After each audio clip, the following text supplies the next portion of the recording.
So this is the Sunbeam electric blanket. It's actually a throw blanket, so it's a little bit smaller. And the way I use it is I actually wrap it around my legs when I'm sitting here at the computer, or if you need something just to keep your legs and your feet warm because you know it tends to get cold down there, or poor circulation or whatever. But anyways, so I've had this over a year. It's great. You can wash it. You just unplug the connector at the very bottom. And the cord, keep in mind, is 8 feet long. So a lot of people were asking that in the comments.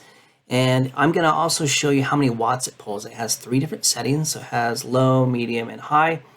And I'll show you how many watts that pulls. So if you're traveling or you hook it up to one of those solar generators, it works really well if you have the 110 outlet on the side. So I also use it that way in my bedroom. Another thing to keep in mind is extremely soft. It's almost like a flannel, not quite. Maybe it's like a light flannel on the outside. Then on the inside, they're calling it a Sherpa. So I'm not sure what that means, but it is extremely soft. So it's very comfortable. Another cool feature of this is it will turn itself off after 3 hours. So if you put it on when you go to bed, you fall asleep, it'll turn off after 3 hours. Or if you actually forget to turn it off, it'll turn itself off after 3 hours. So that's pretty convenient.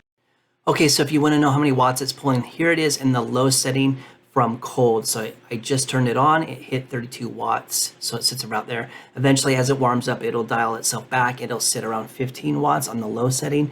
Here we are with the medium setting. It's sitting at about 20 watts, so not too bad. And then if we go to the high setting, we have about 35 watts on the high setting, so not terribly bad. Now, as it gets warm, it will adjust the watts back just to maintain a temperature, so it won't always be running at that temperature. So it turns itself off and on throughout the night to keep it warm. But anyways, if you need a heated throw blanket that just works, this is it. Just get it. It's pretty awesome.